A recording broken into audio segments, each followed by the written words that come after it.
Aluma Capital, celebrating a decade of trust, investing in your future. Dis tyd vir volgens krantbesprekings en Tanya de Ventebyker sluit volgend by ons aan. Goeiemôre Tanya. Môre julle. Tanya, ons begin by huursoldate. Ja, ons begin met 'n interessante Suid-Afrikaanse internasionale storie. 17 huursoldate van Suid-Afrika, maar nie dis Suid-Afrikaanse burgers nie in die naam van Suid-Afrika nie, wat in die Oekraïne gaan veg het en die Oekraïne sê dit was aan die kant van die aggressor, soos hulle dit op Netwerk 24 sê, aan Rusland se kant. En nou wil hulle terugkom. Onafhanklike kenners wat aan Netwerk 24 sê, daar's verskeie redes hoekom iemand dit sal doen. Hulle word baie keer met baie groot kontrakte gelok.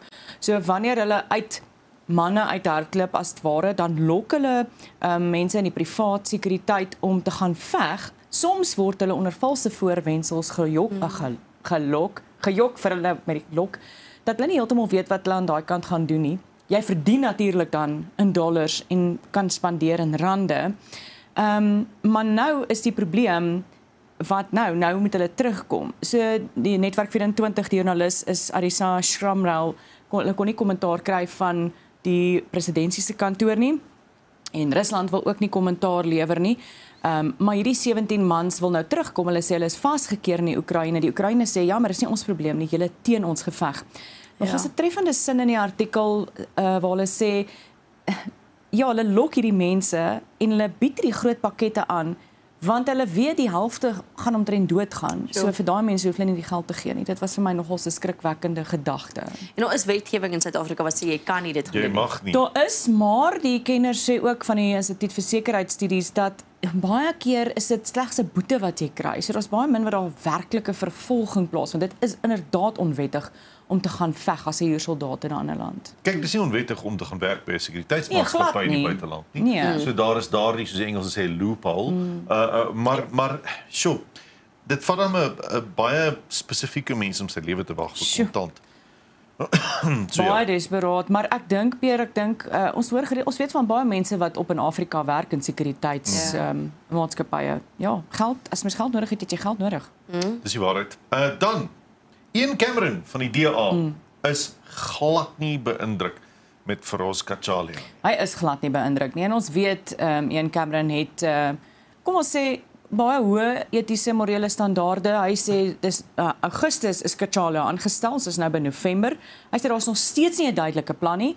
Hy sê nou hy kan nie sê wat is die aksieplan om polisieering in die land te verbeter nie.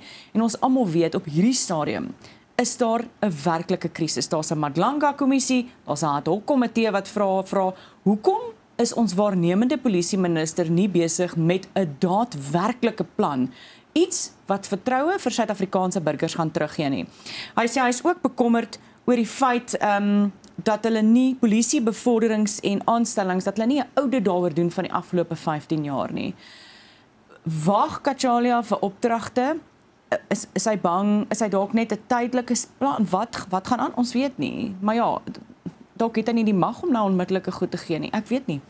Ek dink by myself, ek hoor wat hy sê, maar 3 maande as jy dink gewoonlik se polisieminister in sy pos is hy se pos vir 'n paar jaar en in daai jaar is daar gewoonlik 'n plan. Ek wil ook, en ek dink ons almal wil planne sien, ons moet besef dis 3 maande, dalk is dit ook 'n geval van hoe lank gaan hy in sy pos wees voordat Senzo Mchunu weer terugkom, verstaan wat kan hy doen, wat mag hy nie doen nie. Nou is hy ook al klaar voor komitees wat hy moet verskyn, veel van dit vat sy tyd voor dit. Is daar vir hom gesê hy moet net 'n plekhouer wees tot Mchunu weer terugkom. Dis wat ek ook wil nou dink ek en hoeveel kan jy dalk is daar vir hom gesê luister, daar's nou soveel onstabiliteit, niks verander nou nie. Ja. As 'n minister sit jy ook met die dilemma dat indien jy nou van bo tot onder audits deurgaan, soos wat bevorderingsaudits, soos wat aangevra is ook, as jy nou dit doen in die polisie, hoe gewild maak jy jouself, nie dat dit 'n leierskap 'n gewildheidskompetisie is nie, maar hoe maklik gaan dit dan wees om van die res van die bevelstruktuur af ondersteuning te kry vir jou besluit? Ja. Maar dan aan die ander kant, ons is juis hier op 'n plek omdat 'n minister te veel besluite in die polisie wil neem. Maar tog kan ek hom nie nou al afskryf as 'n vark in die verhaal nie. Nee, en ek dink ook soos mense moet ook verstaan, hy kom in 'n gemors in. So hy moet ook seker sy voete net vind om reg uit te vind ook wat is die regte stand van sake, en ek seker dit is nie baie vinnig nie, veral as ons hoor nou wat alles aangaan. So om dan net links en regs neem ek aan, goeie se wil verander of te begin, kan ook nie maklik wees En ek meen ons het al gesê elke dag kyk ons na die verslae wat uit die Madlanga of die getuienisse wat uit die Madlanga kommissie kom. Ons luister nie na die komitee, dit is wild. Dis wild, ja. Jennifer, ek moet erken vir 'n vuurvreter wat gewoonlik mense aan die pen laat ry, as jy baie tegemoetkomend op Ek sê nee.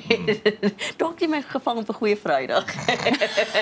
Wat ek baie bly oor wel is, hierso, hulle kan nie pen ry, is Mashatile se span. Ja, jy sal onthou Julie 2023 het daai 8 mans van die blou lig konvooi van Paul Mashatile 3 motoriste op die N1 daar by Volhuis aangerand. Is dit nou al meer as 2 jaar gelede? Kan jy glo? Uiteindelik hulle was nou weer in die hof en waarskynlik ek sien Action Janetta de Pre van Action Society wat sê hopelik gaan hierdie saak teen Maart afgehandel wees. So hulle het aansoek gedoen vir ontslag op die aanklagtes.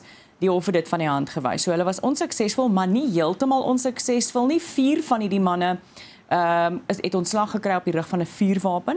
So hulle het net nou regverdig die klagtes gaan verdeel en dan het hulle ook almal is ontslaan op die aanklagte van regsverwydeling en dwarsboming van die gereg. So hulle het daarom saam met die gereg gewerk.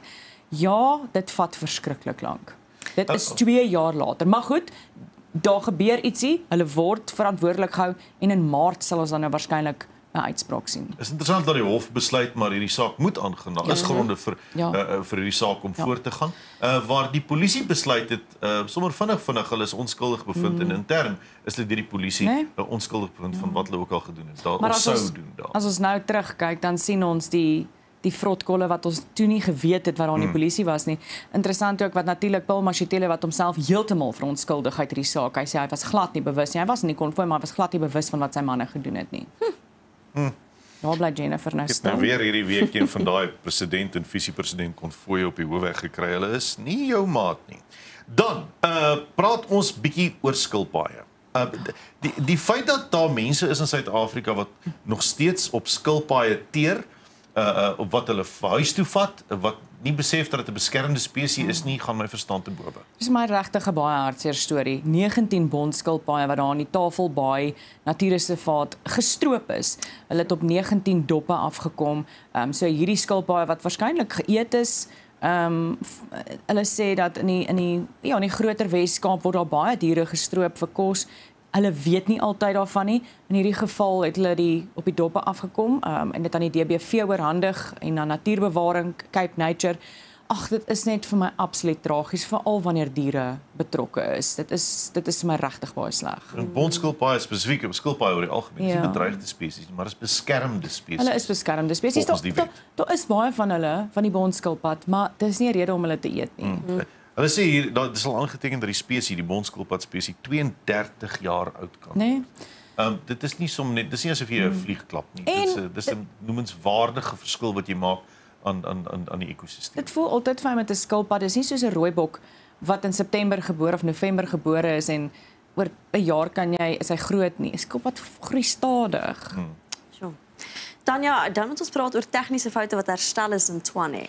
Ja, so die Tshwane Metro is natuurlik die hele tyd, daai koalisieregering hap mekaar die hele tyd. Daar was groot onmin oor 194 of 193 rand wat bygevoeg is op almal in Tshwane se rekeninge.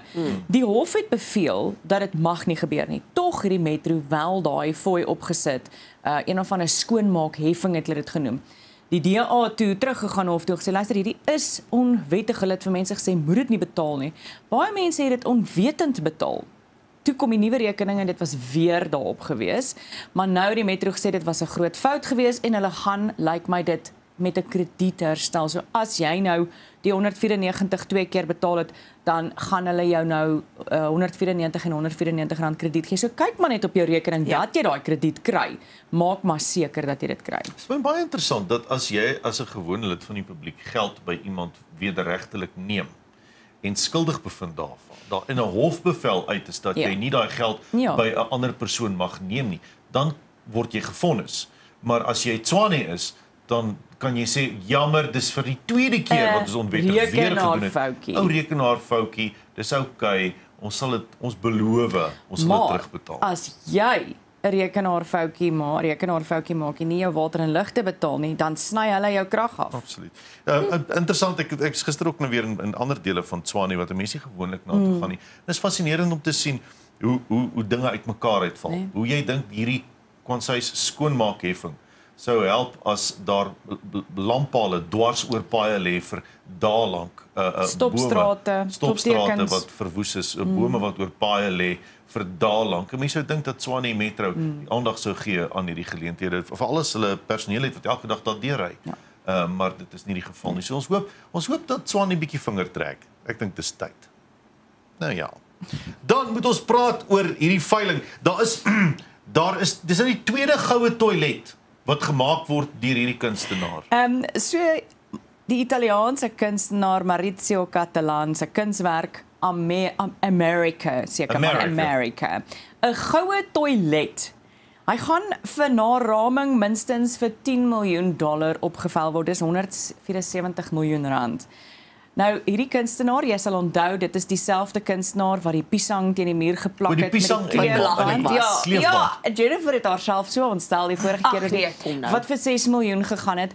Nou, die toilet, die vorige toilet was die enetjie wat in Winston Churchill se huis was, wat gesteel was. Ja, jy mense besef, hierdie is die tweede toilet wat hy gemaak het. Die eerste Amerika is gesteel. Ja, en gesmelt. Hulle het hom nooit weer teruggekry nie. So hierdie kunstenaar is bekend vir sy vreemde verskynsels wat hy maak. Hy's satiries, hy spot. Die vorige keer kon jy die toilet gebruik. Daar het honderde duisende mense tou gestaan om hierdie toilet te gebruik. Op 'n goue toilet, nee, die goue troon te gaan sit. Maar wat 'n makabere verhaal vir hierdie Vrydagoggend, maar die toilet kan jy nou nie gebruik nie, hy word opgevuil. 174 miljoen rand. Dink jy hoeveel slaggate kan ons regmaak? Ek dink dit is belaglik. Ek weet nie regtig soos die interessante is die toilet word uitgestal in die badkamer. Ja. En by die galery. Ja. Dis daar tussen die ander toilette. Dis fascinerend. En maar soos wat Cattelan sê, hy sê dis net om te sê ons almal is by einde dieselfde. En dis maar deel van sy sosiale kommentaar. Hy sê alles is toilet goud, ons is almal maar dieselfde. Ja, maar ons almal het nie $10 miljoen om te betaal vir die goue toilet nie. So hoe dieselfde is ons almal dan nou eintlik, wil ek weet. Iemand gaan kyk, dis 'n werkende toilet, maar hy mag nie gebruik word nie, die nuwe een. Iemand gaan hom nou koop. En iewers in 'n huis gaan dan daar 'n goue toilet wees. Beloof, daar's 'n miljardêr wat sê daai ding op my seiljag. Ja. Eeu. Ek weet niks. Tanya, jy moet 'n absolute heerlike naweek hê. Dankie vir die saamgesels vanoggend. Julle ook. Dis Tanya de Venter-Byker. Bly net daar wees. Ons is nou weer terug. Aluma Capital, celebrating a decade of trust, investing in your future.